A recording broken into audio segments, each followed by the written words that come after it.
پاکستان سے کسی نے پوچھا ہے کیا خواتین پر تراویح پڑھنا لازم ہے؟ تراویح سنت مؤکدہ ہے. سنت مؤکدہ کہتے ہیں جو فرض کی طرح اور واجب کی طرح تو نہیں ہوتی، لیکن وہ عام سنتوں کی طرح بھی نہیں ہوتی کہ اس کو چھوڑنے والے کو ملامت ہی نہ کی جائے، تو اس کو سنت مؤکدہ کہتے ہیں. عام سنتوں سے زیادہ تاکید ہے اس کی، کیونکہ نبی صلی اللہ علیہ وسلم نے جہاں بھی صیام رمضان کا ذکر کیا، قیام رمضان کا بھی ساتھ میں ذکر کیا. دن کا روزہ رات کا قیام، دن کا روزہ رات کا قیام. تو یہ قیام کیسے ہوگا؟ نبی صلی اللہ علیہ وسلم نے 3 دن یہ قیام کر کے بتایا کہ ایسے ہوگا. اس میں کتنی رکعتیں پڑھی یہ معلوم نہیں. پھر حضرت عمر رضی اللہ تعالیٰ عنہ کے عمل سے ہمیں پتہ چلا کہ بھئی وہ اس طرح سے 20 رکعتیں ہوں گی، کیونکہ پھر پوری دنیا میں حضرت عمر نے اسی کو رائج کیا اور چاروں اماموں کا اس پر اتفاق ہوا کہ 20 رکعت سے کم تراویح نہیں ہے. تو اس سے پتہ چلا کہ یہ جو قیام رمضان ہے نا، یہی تراویح ہے، اور کم سے کم یہ 20 رکعتیں ہیں.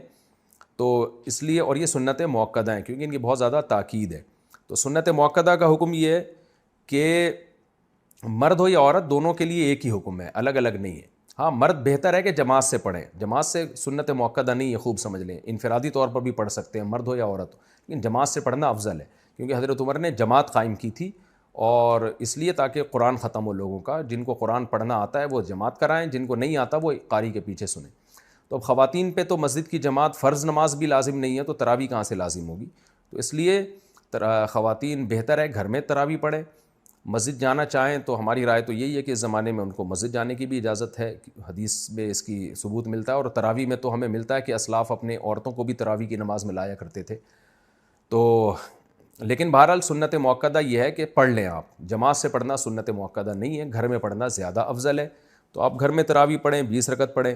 اور سنت مؤکدہ کا حکم یہ ہے کہ کبھی کبھار چھوٹ جائے تو انشاءاللہ گناہ نہیں، کوئی حرج نہیں ہو، اس میں کوئی گناہ نہیں ملے گا. اور اگر کسی عذر سے چھوڑ دیں تو ویسے ہی کوئی حرج نہیں ہے، کیونکہ فرض واجب بہرحال نہیں ہے. تو بہت زیادہ تھکاوٹ ہو تو چھوڑی جا سکتی ہے، اور کبھی تھکاوٹ نہ بھی ہو تو کبھی ویسے ہی بھی چھوڑی جا سکتی ہے، لیکن کنٹینیو چھوڑنے کی عادت نہ بنائیں.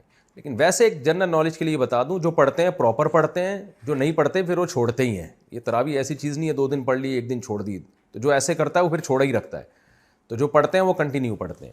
تو نبی صلی اللہ علیہ وسلم نے جب بہت زیادہ تراویح کی فضیلت بیان کی ہے، قیام رمضان کی فضیلت بیان کی ہے، جس کو بعد میں اسلاف نے نام تراویح کا دیا، تو آپ کو چاہیے کہ اس سے قطر ادر کہ یہ سنت مؤکدہ ہے یا غیر مؤکدہ، آپ یہ فضیلت حاصل کریں. کیونکہ شاعر نے کہا ہے تمتع من شمیم عرار نجد فما بعد العشیۃ من عراری، کہ ایک خوشبو ہوتی ہے جیسے رات کی رانی کی خوشبو، یہ رات کے بعد ختم ہو جائے گی.